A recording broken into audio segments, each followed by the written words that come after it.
Je renouvelle donc à chacun et chacune mes vœux dans le nom de Jésus. Je ne suis pas très doué, je dois vous avertir, pour les vœux. J'aime pas trop ce moi-là. Je ne sais pas si je suis le seul. De tout cœur, j'aime souhaiter le meilleur aux autres, mais ces formules à répétition, c'est pas mon truc, je suis désolé. Donc je fais beaucoup d'efforts ce matin pour ne pas oublier d'une et de deux de vous dire bonne année, mais ça vient quand même du cœur. Passez d'excellents mois et jours à venir et que la grâce de Dieu vous accompagne. Vous recevez? Amen, merci. Le titre de mon message est le suivant. Il fallait bien marquer cette entrée d'année 2025, le temps des opportunités. Amen. Ça va se détendre un peu, vous allez voir. Je sens que vous allez être avec moi tout au long de ce message. Dans les évangiles, Jésus va utiliser à plusieurs reprises la même expression « je suis ». Ça vous parle ? Je suis le bon berger, je suis la lumière du monde, je suis le pain de vie, je suis le chemin, la vérité et la vie. Et régulièrement, il a pris ces images pour révéler des aspects fondamentaux de son identité et de sa mission. Par ces images, on comprenait qui il était. Il y en a une sur laquelle je souhaiterais m'arrêter pour ce premier message de l'année 2025. Elle apparaît, cette image, très légèrement en dessous de mon titre, donc c'est un sous-titre. Vous la connaissez aussi, cette formule, « Je suis la porte ». Je pense que très souvent, on a limité la portée de ces paroles. On l'a souvent réduit à simplement le fait de recevoir le salut.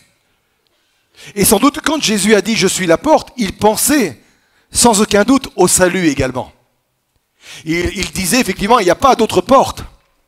D'ailleurs, Luc va le dire dans les Actes des Apôtres, il n'y a de salut en aucun autre. Les Épîtres vont confirmer qu'il y a un seul intermédiaire entre Dieu et les hommes, Jésus. Donc quelque part, quand il dit « Je suis la porte », il pense certes au salut. Mais j'aimerais vous dire que c'est réduire, pour ne pas dire appauvrir, ce verset que de le limiter dans cette sphère-là. Si Jésus dit « Je suis la porte », c'est pour s'opposer au système religieux de l'époque. Un système religieux qui s'était octroyé le pouvoir d'ouvrir des portes à certaines personnes et d'enfermer à d'autres. Et les religieux de l'époque avaient vraiment un vrai pouvoir, une vraie autorité. Au temps de Jésus, les religieux exerçaient une grande influence sur la vie sociale, sur la vie spirituelle et sur la vie politique de la communauté juive. Ils avaient le pouvoir d'exclusion. Ils avaient le pouvoir de fermer la porte à certaines catégories de personnes pour les empêcher d'accéder à certains métiers, par exemple. Ou à certains droits civiques, ne serait-ce que le fait de pouvoir témoigner lors d'un tribunal ou dans un tribunal. Ils avaient le pouvoir de dire, lui a droit d'entrer dans le temple et lui n'a pas le droit d'entrer dans le temple. Il y avait des personnes qui étaient considérées comme impures. Par exemple, les collecteurs d'impôts. Et là, je sais ce que vous pensez. Bien fait pour eux. Non, on les aime. Mais de ce temps-là, un collecteur d'impôts était aussi considéré par sa vie, qui était souvent une vie dissolue. Et à cause de cela, les Juifs disaient à ces gens-là, on ne leur adresse pas la parole, on leur ferme la porte. On disait exactement la même chose des bergers. Les bergers étaient compris et acceptés comme des marginaux. On les excluait de la société. De même pour certaines maladies, certains malades, les lépreux par exemple. Et quand Jésus dit « Je suis la porte », en fin de compte, il dit tout haut « Oh !» Ne les écoutez pas, ces religieux. Ce sont des menteurs. Le seul qui est capable d'ouvrir ou de fermer les portes, c'est moi. Je suis la porte. ils ont un certain pouvoir, ils ont une certaine autorité. Mais j'aimerais vous dire que la véritable porte, c'est moi. Je voudrais relier ça avec cette expression que vous connaissez sans aucun doute, où on dit parfois de certaines personnes, « Ah, celui-là, il m'a ouvert une porte quand même. » Ça veut dire que il a créé des ouvertures pour moi. Ouvrir des portes, c'est donner des opportunités à quelqu'un. Ouvrir des portes, c'est faciliter l'accès à des possibilités qui n'auraient pas été possibles sans cette intervention. Et c'est la raison pour laquelle Jésus a donné également à des personnes des champs, des opportunités en qui personne ne croyait. Par exemple, moi je suis émerveillé de voir que l'ange s'est adressé en premier à des bergers pour annoncer la naissance du Messie. Les religieux les avaient mis de côté. On disait d'eux qu'ils ne pouvaient pas témoigner dans des tribunaux parce que leurs paroles n'étaient pas crédibles. En d'autres termes, on se disait, mais si on commence à croire ce que nous disent ces gens-là, si on commence à croire et appuyer des jugements sur les paroles des bergers, eh bien, on est perdu. Et je suis émerveillé de voir que Dieu va confier à ces gens-là un message extraordinaire. Vous êtes digne de porter une nouvelle, vous êtes digne de porter une parole, la naissance du Sauveur, la naissance du Christ. Jésus, c'est la porte. Les religieux leur avaient fermé le système judiciaire et Jésus, Dieu dit, c'est moi la porte. C'est moi qui décide à qui j'ouvre et à qui je ferme les portes.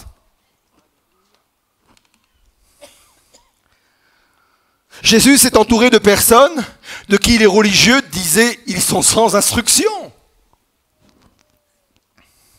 Non pas parce que les disciples étaient des idiots. Non, ils étaient très intelligents. Lisez l'épître de Jean, lisez l'épître de Pierre, vous allez voir quel type de révélation ces hommes pouvaient avoir. Mais tout simplement parce qu'ils ne venaient pas des mêmes milieux ou du milieu social des religieux. Ils n'avaient pas été dans les grandes écoles rabbiniques des religieux. En d'autres termes, ils n'avaient pas fait l'ENA, ils n'avaient pas fait Sciences Po, ils n'avaient pas fait l'EDEC. Et je n'ai rien contre ces grandes écoles. Je sais que certains sont passés par là et certains sont en plein dedans. Mais juste pour dénoncer que, à cause de cela, des hommes s'élevaient en disant non, non, lui, il n'y a pas d'opportunité. Et Jésus a ouvert des opportunités, a ouvert la porte à des gens comme ses disciples. Jésus a choisi Pierre pour prêcher à des milliers de personnes le jour de la Pentecôte, alors que quelques jours auparavant, il venait de le renier. J'aimerais vous dire que qui que vous soyez, peu importe la situation dans laquelle vous êtes, j'aimerais vous présenter celui qui est la porte. Celui qui est capable de créer des ouvertures, celui qui est capable d'ouvrir des portes face peut-être à des situations qui sont fermées, des situations que vous attendez, parce que Jésus est la porte. C'est pour ça qu'on peut proclamer, et ce sont mes vœux pour 2025, c'est le temps des opportunités. Amen.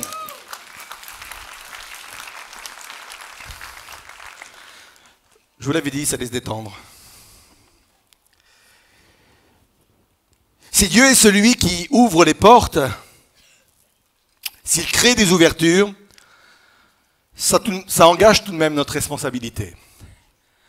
Et je voudrais qu'on puisse développer quelques réflexions sur les opportunités divines. La première réflexion, s'il est vrai que Dieu, Jésus, ouvre des portes, crée des ouvertures, suscite des opportunités, néanmoins, il faut parfois savoir les provoquer. Pourquoi certaines personnes donnent l'impression d'avoir plus d'opportunités que d'autres? Ou pour le dire autrement, pourquoi certaines personnes donnent l'impression d'être plus chanceuses que d'autres? Tout simplement parce qu'elles savent provoquer des opportunités. Il y a un exemple dans la parole de Dieu, c'est celui de la femme atteinte d'une perte de sang. Voilà une femme qui, elle, était mis de côté à cause de son état de santé. Elle faisait partie des gens auxquels on fermait les portes. Elle n'avait pas droit à une vie sociale. Elle était considérée comme impure. Elle n'avait même pas droit ou accès au mariage. On lui avait même fermé la porte du mariage, la porte de vivre sereinement au milieu d'une famille, à cause de son état de santé, une perte de sang qui durait depuis 12 ans. Et c'est intéressant de voir que cette femme-là, à qui on avait fermé les portes, pas le droit de rentrer dans le temple, même pas de vie religieuse, c'est intéressant de voir que c'est cette femme-là qui va provoquer ces opportunités. Luc 8, verset 43. Elle s'approcha de Jésus par derrière et toucha le bord de son vêtement. Aussitôt, sa perte de sang s'arrêta. Jésus demanda, « Qui m'a touché ?» Jésus lui dit, « Ma fille, ta foi t'a sauvée, va en paix. » Remarquez qu'elle n'a pas reçu d'invitation de la part du Seigneur Jésus. Quand Jésus se promenait dans cette ville, il était entouré d'une foule. Il n'a pas dit à cette femme, « Tiens, toi, je vais te donner l'occasion de vivre un miracle. » Il n'a pas dit à cette femme qui était au-delà de la foule, viens me voir, c'est pour toi. La grâce ou la bénédiction est pour toi aujourd'hui. Il n'a pas eu ce type de langage. C'est elle qui a provoqué. Elle n'était pas seule dans la foule, ils étaient plusieurs, et la Bible dit même que plusieurs le touchaient, le pressaient, parce qu'elle était aux côtés de lui. Mais elle s'est dit, je veux dépasser tout le monde, je veux traverser la foule, et je veux provoquer ces moments. C'est mon moment, c'est mon instant. Je veux provoquer cette opportunité de devenir quelqu'un d'autre.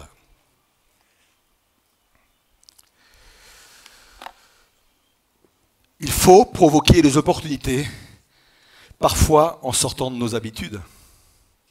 Cette femme a osé sortir de ses habitudes.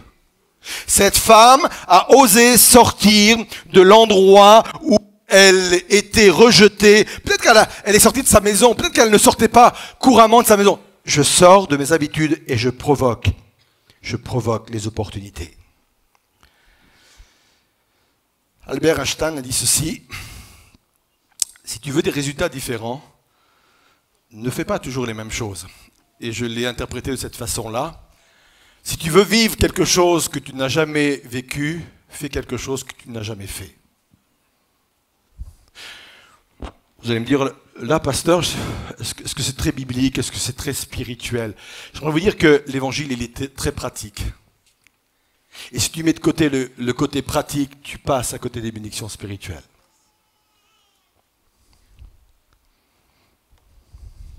En clair, ça veut dire quoi? Peut-être dire bonjour à des personnes à qui tu n'as pas encore adressé la parole. Vous ne pouvez pas imaginer parfois les opportunités qui se dégagent simplement du fait de dire bonjour à quelqu'un. Je ne connais pas cette personne, je vais aller vers elle. Je ne le fais pas dans ce but-là, mais je le fais parce que je veux aussi la connaître. Peut-être que ça passe par un engagement dans des actions nouvelles. Peut-être c'est décider d'acquérir de nouvelles compétences, accéder à de nouvelles formations. J'aimerais vous dire que c'est très spirituel ce que je suis en train de dire. C'est s'ouvrir à de nouvelles réflexions, à de nouvelles analyses, ne pas rester dans ces schémas de pensée. C'est ça aussi, provoquer les opportunités de Dieu. Et je suis sûr que ça peut parler à quelqu'un ce matin. Peut-être que tu attends une ouverture, tu attends qu'une porte s'ouvre, mais Dieu est en train de te dire, provoque-toi les opportunités. Fais comme cette femme, sors de ta maison et va. Dieu encourage ce type d'initiative. Il y a plusieurs textes, il y a plusieurs même paraboles où on voit que Dieu encourage ce type d'initiative. On le voit notamment dans la parabole des talents. Un maître part pour un long voyage, il confie sa fortune à quelques-uns de ses serviteurs. Il donne au premier une certaine somme, au second une certaine somme et au dernier une autre somme. Et les deux premiers vont provoquer les opportunités. Ils vont faire fructifier l'argent. Ils vont travailler avec l'argent. Ils vont avoir une stratégie. Ils vont faire les choses. Ils vont gagner de l'argent. Et le dernier, lui, il a mis ça en terre. Et quand le maître est revenu, c'est intéressant parce que il va honorer les initiatives des deux premiers. La seule consigne qu'ils avaient, c'était de prendre soin de l'argent. Mais jamais le maître a donné une stratégie pour cela. Le maître a loué les initiatives. Vous avez provoqué les opportunités, c'est bien. Et le dernier, il va se faire traiter de paresseux. Et c'est intéressant parce que le mot en grec paresseux, c'est oknéros. Et oknéros, c'est celui qui reste en arrière. Oknéros, c'est le suiveur. Moi, doucement le matin, pas très vite le soir. Je sors pas de ce que je sais faire. Moi, je suis mon rythme. Je suis les choses de loin. Moi, je reste en arrière, mais c'est pas moi qui vais provoquer les choses. Et le maître, et Dieu parle, et Dieu est symbolisé au travers de ce maître. Le maître dit, tu aurais dû faire autrement. Tu aurais dû faire preuve d'initiative. Provoquer les opportunités. Jésus reste la porte, mais il faut provoquer les opportunités. Ça, c'est la première réflexion. La seconde réflexion, donc première, il faut les provoquer. Seconde réflexion, il faut les reconnaître. À un moment donné, Jésus va rentrer dans la ville de Jérusalem. C'est vers la fin de son ministère. Et là, dans cette ville de Jérusalem, il commence à pleurer. Et tout en pleurant, il va donner ses paroles. C'est une prophétie, en fin de compte, qu'il donne à la ville de Jérusalem, aux habitants de Jérusalem. Ils te détruiront complètement. Toi et les habitants qui seront dans tes murs. Ils ne laisseront pas chez toi une pierre sur une autre. Pourquoi ? Parce que tu n'as pas su reconnaître le moment, littéralement le kairos, on va y revenir après, où Dieu est intervenu pour toi. Dieu voit, par sa préscience, il voit que dans 70 années après, suite à une révolte des Juifs, je ne rentre pas dans les détails, parce qu'ils étaient oppressés, ils se sont révoltés, les Romains vont détruire cette ville. Et si Jésus pleure, c'est parce qu'il anticipe cette souffrance, mais surtout il se dit, mais quel dommage! Vous pourriez éviter cela. Vous pourriez éviter ce carnage. Il suffirait simplement que vous reconnaissiez le temps présent où je viens vous visiter. Et si vous étiez dans une attitude de repentance, j'aimerais vous dire que vous ne connaîtriez pas ce massacre. Il pleure. Il y a une opportunité pour changer votre futur, le futur de vos enfants, l'avenir de votre communauté, l'avenir de votre pays. Il y a une occasion et vous n'êtes pas capable de la reconnaître.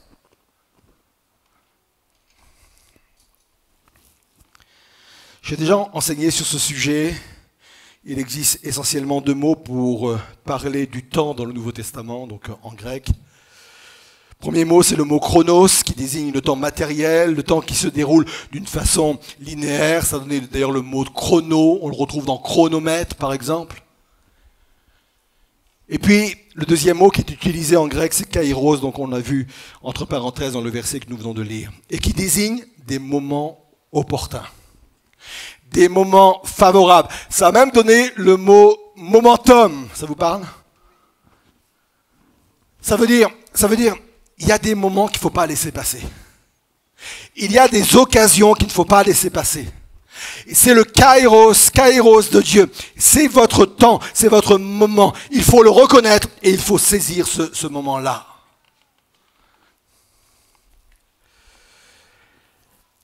Parfois, on passe à côté des opportunités et on ne les voit pas. Parfois, on les juge trop vite aussi. Parfois, on pense que de cela ne peut rien sortir. Or, dans cela, il y a des opportunités. Un jour, Jésus va se retrouver en Samarie. Et il va être avec une Samaritaine. Il se retrouve à un puits. Ils discutent ensemble. Et c'est formidable ce qui se passe. Il y a une ouverture et quelque chose. Une rencontre vraiment extraordinaire. Et une fois qu'il a terminé cette rencontre avec cette femme, il y a les disciples qui arrivent parce qu'ils étaient partis au village chercher à manger, de quoi se ravitailler. Et quand ils arrivent, ils entament une conversation avec Jésus. Puis, bref, ils pensent que Jésus a perdu son temps à parler à une femme samaritaine, encore une femme qui était exclue de la société. Et la réponse du Seigneur Jésus est intéressante. Dans Jean 4, verset 35, on a l'impression qu'il n'y a pas de rapport, mais il y a un rapport. Vous dites en ce moment, encore 4 mois et c'est la moisson, n'est-ce pas? Eh bien moi je vous dis, ouvrez vos yeux et regardez les champs. Déjà les épis sont blonds, prêts à être moissonnés. Dans une première lecture, on ne voit pas le rapport, pourtant il est puissant. En fin de compte, Jésus est en train de dire, vous avec vos yeux, vous dites que dans 4 mois la moisson va venir, mais parce que je viens de vivre aujourd'hui, moi je vous dis que la moisson c'est maintenant qu'il faut la faire. Le fait d'avoir rencontré cette femme samaritaine, Jésus a compris que c'était une opportunité pour aller gagner les autres villes de Samarie. Il a été le seul à voir cela. Il a été le seul à reconnaître cela. Les disciples voulaient passer à autre chose. Mais quand il a rencontré cette femme, ça paraît peut-être anodin cette rencontre. Elle paraît anodine. Mais Jésus arrive à discerner, on dit non, non. Ça, c'est pas un accident. Ça, c'est pas quelque chose qui arrive comme cela. Là, il y a un point d'opportunité pour propager l'évangile dans toute la Samarie. Et ça doit nous interroger, franchement. Et je prie de plus en plus pour que Dieu me donne et nous donne le discernement pour reconnaître ces temps-là, ces opportunités-là. Moi, je crois que chaque jour, il y a une opportunité divine. Chaque jour. Elles n'ont pas toutes la même importance, mais chaque jour, il y a une opportunité divine. Je peux vous dire que dans ma vie, j'en ai raté. J'en ai raté beaucoup. Mais je fais en sorte de m'améliorer. Je fais en sorte de ne pas gaspiller toutes les opportunités que Dieu nous donne. Pour lesquelles, un peu comme les disciples, on pourrait dire, c'est une rencontre de plus. C'est une situation de plus. Attends. Vis-la pleinement. Parce que c'est peut-être la porte que Dieu ouvre pour t'envoyer dans une nouvelle direction. Chaque jour. Et vraiment que ce soit notre prière, chaque matin, que ce soit votre prière, avant de quitter votre maison, dans votre communion avec Dieu. Seigneur, permets-moi de reconnaître les opportunités que tu vas créer aujourd'hui. Opportunité pour parler de toi. Opportunité pour peut-être ouvrir un autre domaine sur le plan professionnel. Une autre opportunité pour peut-être faire connaissance avec d'autres personnes.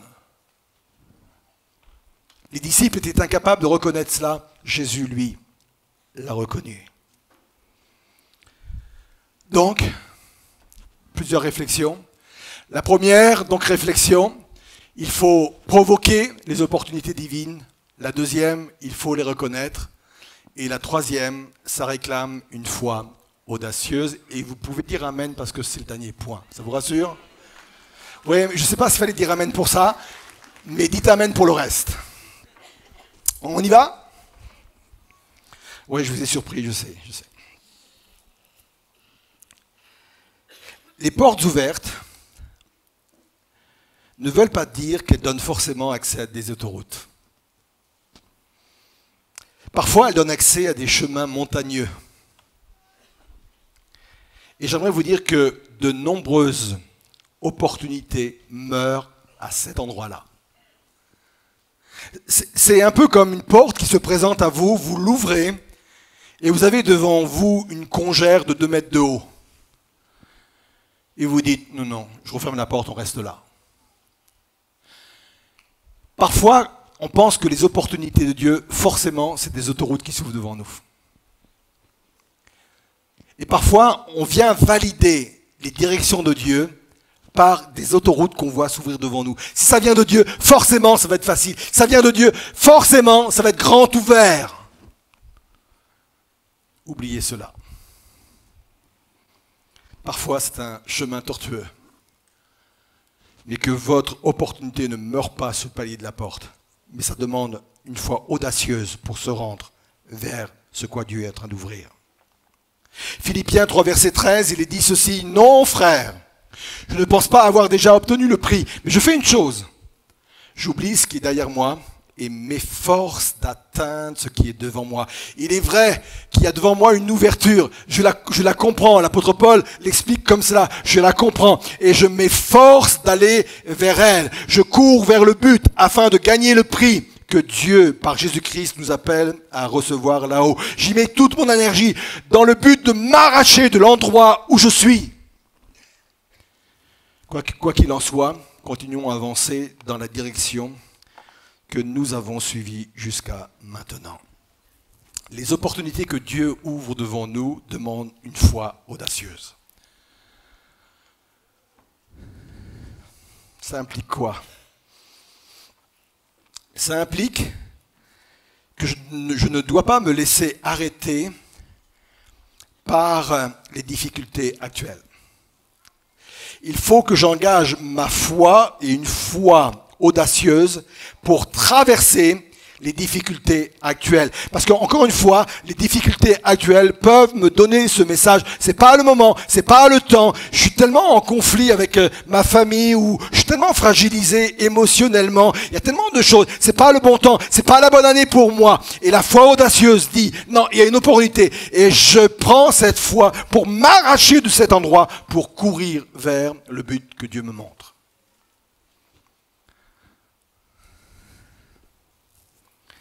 Fait penser un peu à Pierre. Quand il s'est retrouvé en prison, il n'avait pas commis de méfait, hein, c'était simplement un prisonnier politique, je vais le dire comme cela.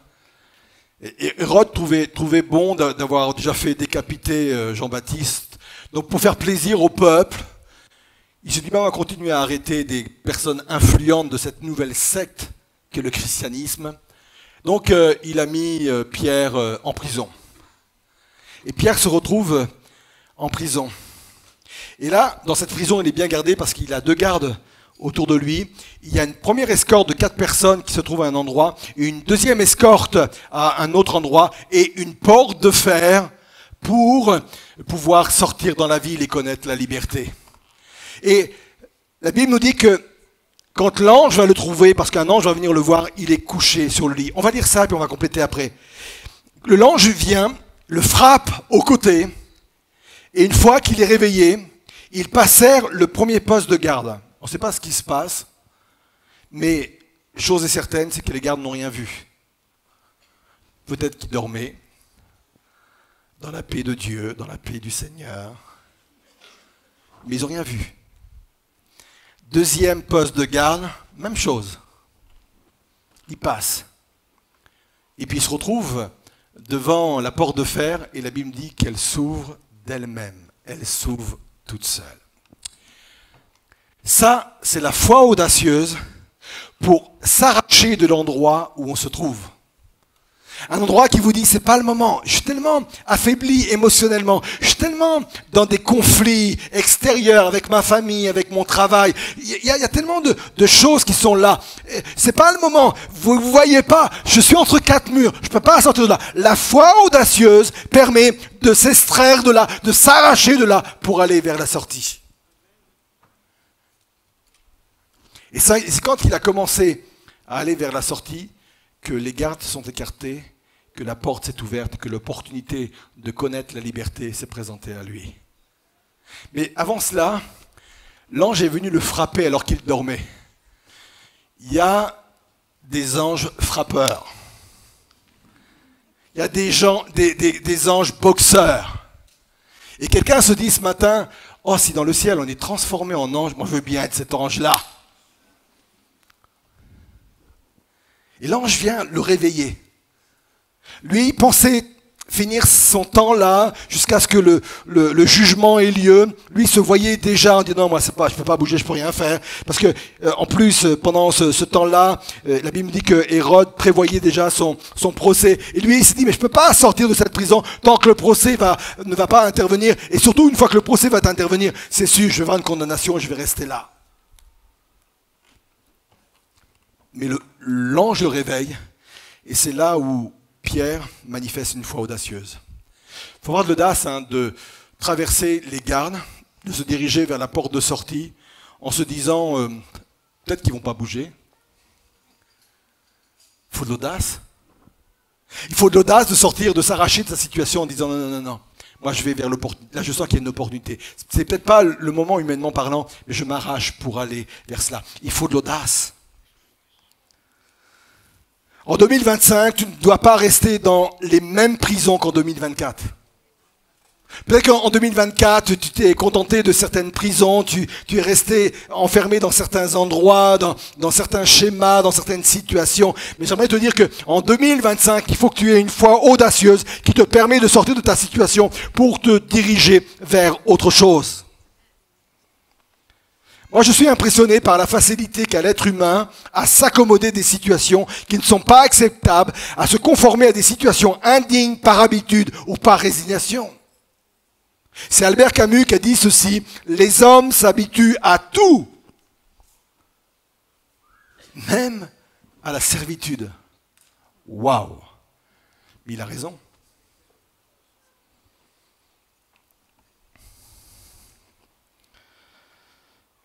Engager une foi audacieuse pour s'extraire, pour passer à travers les difficultés actuelles, mais aussi pour rentrer dans la réalité de ce qu'est une foi audacieuse. Je vais m'expliquer. Qu'est-ce qu'une foi audacieuse? Une foi audacieuse, c'est une confiance totale en Dieu, avec cette conviction qu'il est fidèle dans ses promesses et tout-puissant pour accomplir ce qui nous dépasse humainement. Ça, une foi audacieuse. Je maîtrise partout, mais je sers un Dieu qui est fidèle dans ce qu'il m'a dit. Ça implique parfois des décisions courageuses et jugées par d'autres imprudentes et risquées. J'ai déjà enseigné sur ce sujet. La foi sans risque n'existe pas. La foi sécurisée n'existe pas. C'est comme le musée Grévin. Ça ressemble aux vraies personnes, mais ce n'est pas les vraies personnes. Et moi, je crois qu'il y a le musée Grévin de la foi. Ça ressemble à la foi, mais ce n'est pas la foi. On dit qu'on a la foi, mais on n'a pas la foi. Parce que la foi sans risque, ça n'existe pas. La foi sécurisée, ça n'existe pas. Parfois, il faut prendre des risques. Parfois, il faut prendre des décisions qui seront incomprises. Ça s'appelle la foi. Parce que Dieu veut que j'engage une foi audacieuse pour rentrer dans les opportunités qu'il ouvre devant moi. Une foi audacieuse, c'est une dépendance totale envers Dieu. On reconnaît que les forces humaines sont limitées, mais que tout est possible à Dieu. Ça implique de le laisser agir selon sa volonté, comme on l'a chanté, et selon son timing. Voilà mes vœux pour 2025. Le temps des opportunités. Le temps des opportunités. À vous de les provoquer, à vous de les reconnaître et à vous de manifester la foi audacieuse qui fera que vous allez rentrer dans une autre dimension. Les opportunités. Il est la porte. Jésus dit, je suis la porte. Quand vous allez entendre cela, ne pensez plus peut-être à l'image que vous aviez uniquement concernant le salut. Il dit, je suis la porte. Je suis celui qui crée des ouvertures. Dans ta vie, dans ta situation, Jésus est la porte. Il va créer des ouvertures. Il va t'ouvrir des portes. Peut-être que tu attends cela de certaines personnes. Peut-être que Dieu va utiliser ces personnes-là. Mais même si ces personnes-là ne bougent pas, Jésus reste la porte. Il va ouvrir lui-même les portes que tu as besoin de voir s'ouvrir dans cette année 2025. La porte professionnellement, la porte du mariage, la porte de la guérison, la porte, les opportunités qui sont devant toi, Dieu veut les ouvrir devant toi. Amen. On s'élève à nos places.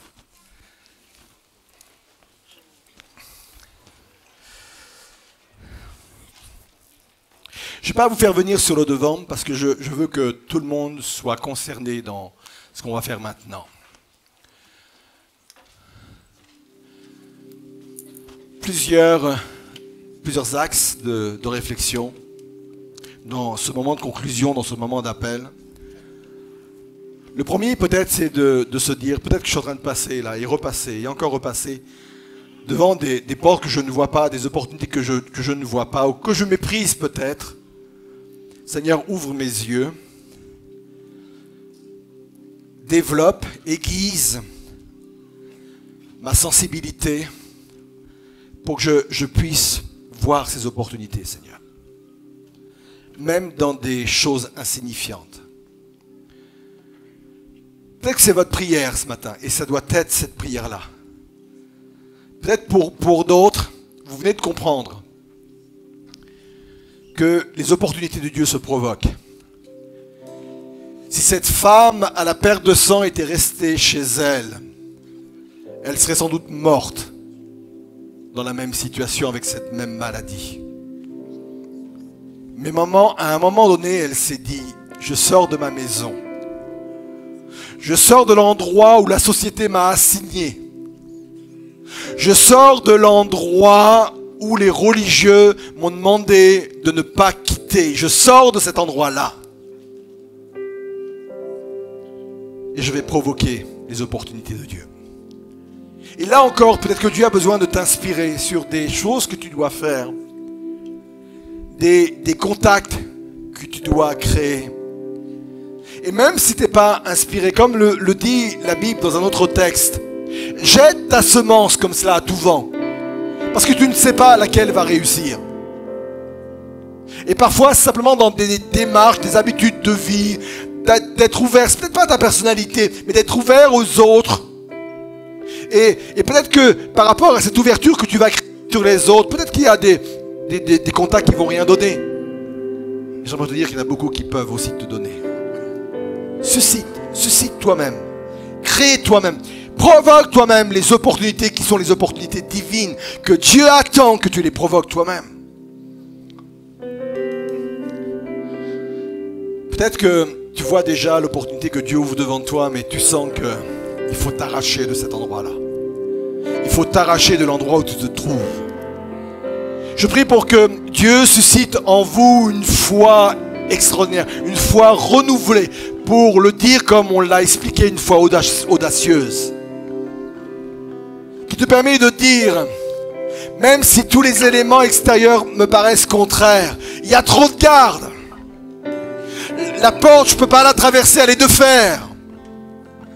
Malgré cela, je me lève et je m'avance vers elle.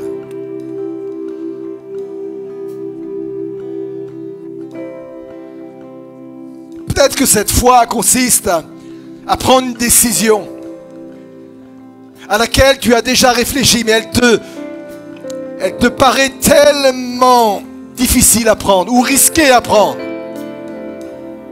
Et Dieu te dit, mais je t'attends là, avec cette foi audacieuse. À partir du moment où c'est lui qui a donné la promesse, à partir du moment où cette certitude est venue dans ton cœur, à partir de ce moment-là, Jésus te dit, je suis la porte. C'est moi qui ouvre les portes. C'est moi qui crée les ouvertures. Je suis la porte. Alors pendant que le groupe de louanges va nous inviter à suivre Jésus, parce qu'il y a cette idée-là. Jésus n'est pas quelqu'un qui nous pousse à aller de l'avant. Il est quelqu'un qui est entre la porte et qui nous invite à le rejoindre. Viens me rejoindre. Viens me rejoindre parce que si tu me suis, tu vas rentrer dans ce pourquoi je t'ai appelé. Alors pendant qu'on va chanter ce chant-là, je vous demande vraiment de réfléchir à vos situations et de coller ce qu'on a partagé ensemble à vos situations. Et je viendrai ensuite prier avec vous et prier pour vous. Je crois que cette année 2025 sera une année d'opportunité pour vous.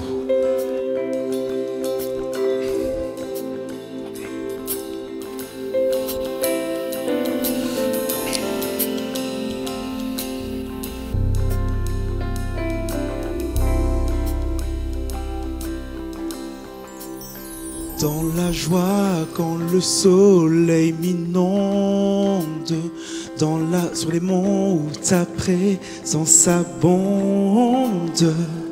Oh,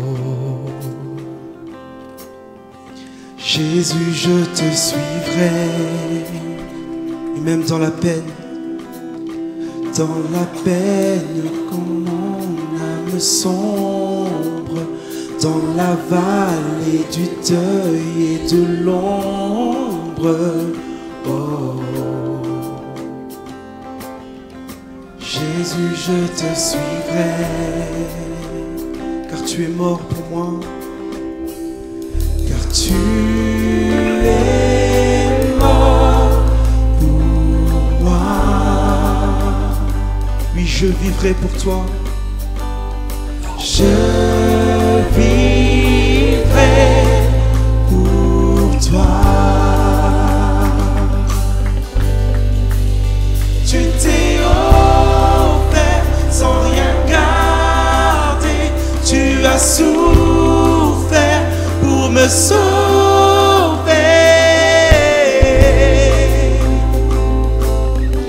Jésus, je te suivrai.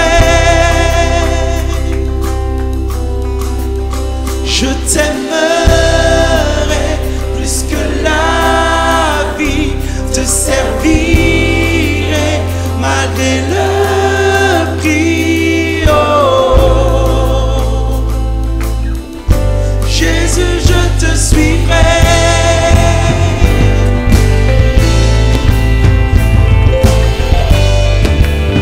Confiant comme ma foi est profonde. Confiant comme ma foi est profonde.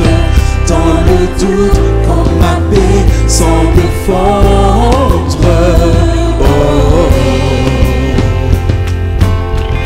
Jésus, je te suivrai. Oh oui, car tu es mort pour moi. Car tu es mort pour moi. Je vivrai pour toi. Je vivrai.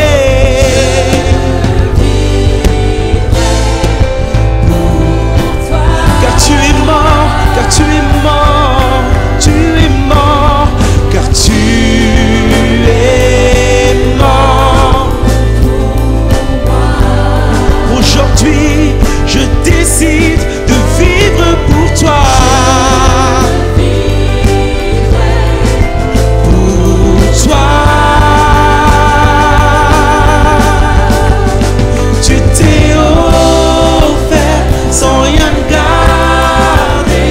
Tu as souffert pour me sauver.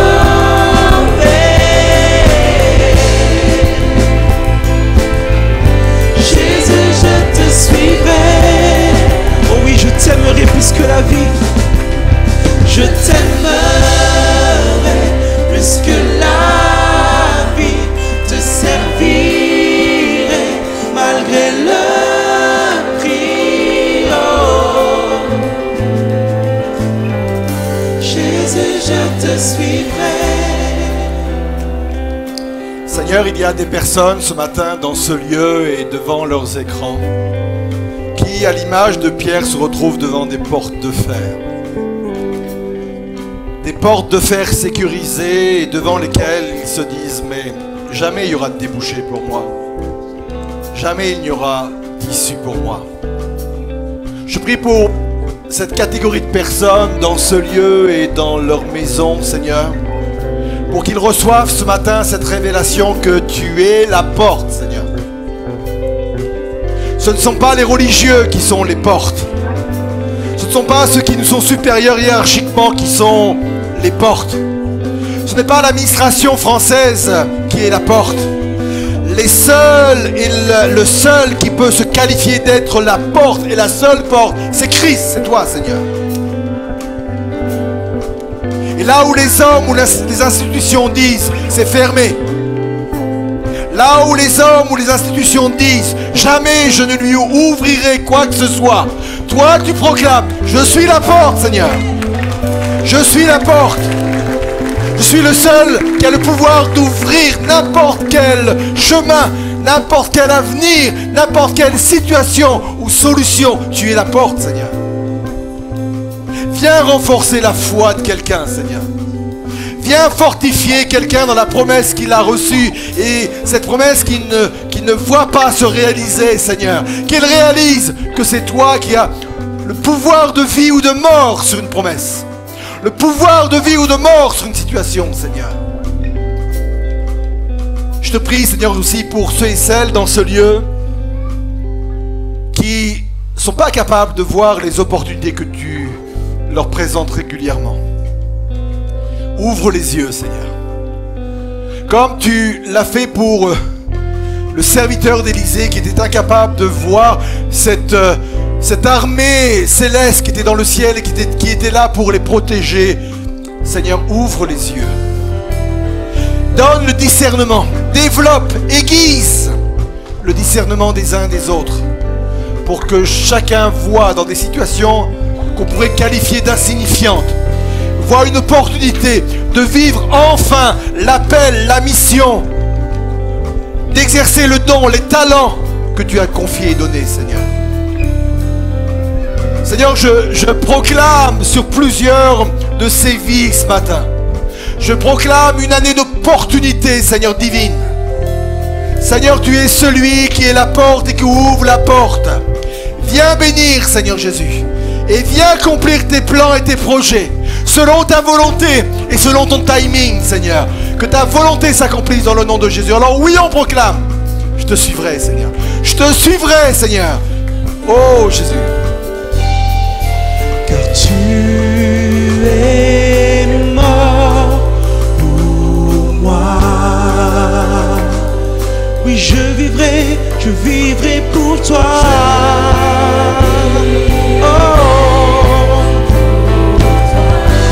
Oh oui, tu t'es offert. Tu t'es offert sans rien garder. Tu as souffert pour me sauver.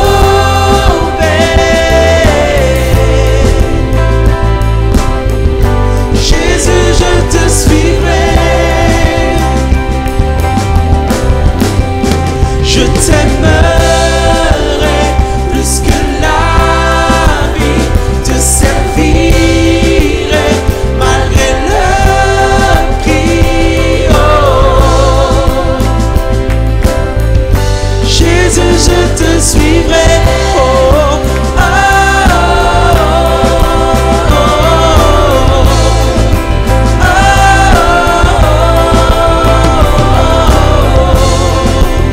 Jésus, Jésus, je te suis. Oh,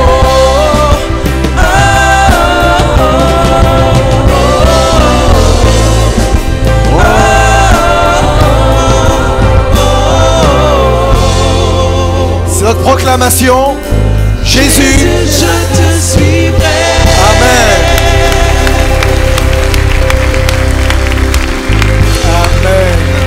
Amen. Vous pouvez prendre place quelques instants. On arrive à la fin de notre culte. Je vous souhaite tout à nouveau que le Seigneur vous bénisse dans cette nouvelle année et que ce soit une année d'opportunités divines pour chacun d'entre vous. Il n'y a pas de chouchou de Dieu. Il n'y a pas des gens qui seraient plus privilégiés que d'autres. Nous avons accès aux mêmes opportunités. Que Dieu vous bénisse, que la grâce de Dieu vous accompagne. Amen.